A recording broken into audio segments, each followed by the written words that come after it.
이제 다음 달로 넘어가면은 이른바 예산국회가 시작이 됩니다. 그래서 국회의원들이 가장 눈에 불을 켜고 자기 지역구에 한 푼이라도 더 따내기 위한 뭐 여러 가지 그 이제 일들이 벌어지기도 하고요. 그다음에 그 우리나라 그 원내 제1당인 더불어민주당 이재명 대표의 사법 리스크가 이제 정말로 1심 선고가 나옵니다. 1심 선고가.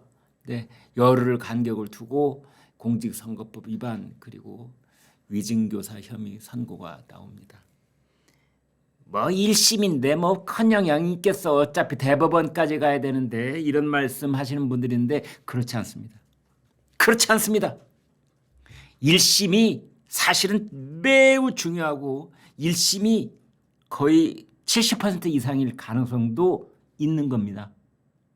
물론 이재명 대표가 과거에 뭐 2심까지 당선 무효까지 받았다가 극적으로 대법원에서 뒤집어진 적이 한 번 있기는 있습니다만 그건 문재인 정권 때, 그건 김명수 법원 때 얘기고 지금은 우리나라 대법원에 권순일이 없잖아요.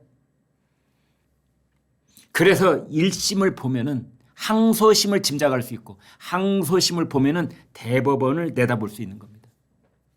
1심에서 크게 벗어나지 않습니다.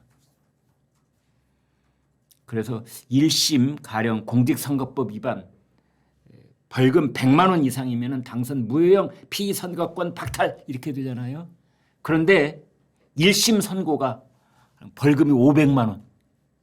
그럼 그게 아무리 경감이 된다고 그래도 결국 대법원 판결이 당선 무효용을 벗어나지 못할 것이라는 그런 예상을 할 수가 있고 그런 예상이 들면 이른바 이재명호 이 난파선에서 뛰어내리는 사람들이 생길 겁니다. 여러분 두고 보십시오. 제가 이 손가락 하나 걸고 장담할 수 있습니다. 반드시 뛰어내리는 사람이 있습니다. 뛰어내리는 사람이 5명일까요? 10명일까요? 예전에는 나는 정말 친명이야.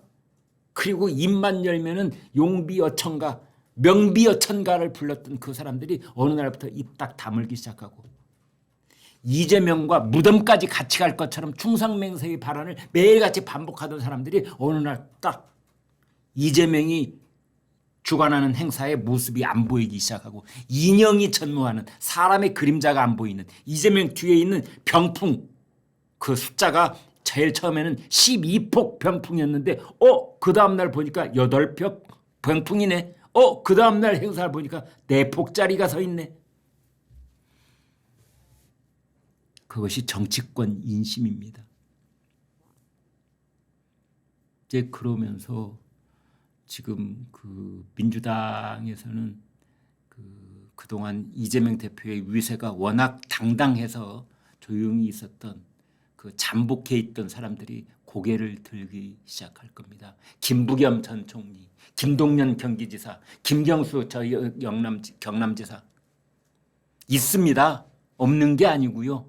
조용히 있었을 뿐 호남의 맹주들이라고 하는 뭐 정동영, 뭐 박지원 가만히 있을 것 같습니까? 이낙연 가만히 있을 것 같습니까? 이재명 체제가 흔들리는 순간 이재명 배에서 뛰어내리는 사람이 생기는 순간 그런 사람들이 가만히 있을 것 같냐고요. 이제 그래서 11월에 그러한 것들이 이제 돌출이 되기 시작하는 거고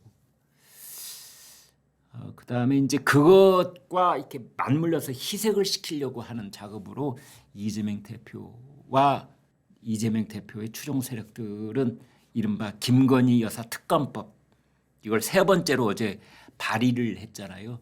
그러니까 법안을 의원가에 접수를 시켜서 발의를 하면은 그것이 이제 법사위 거치고 또 어디 거치고 이렇게 거쳐야 되잖아요. 상임위원회 거치고 그런 다음에 11월에 예산국회와 맞물려서 본회의가 이제 열리게 될 텐데 그 본회의에 상정을 시켜서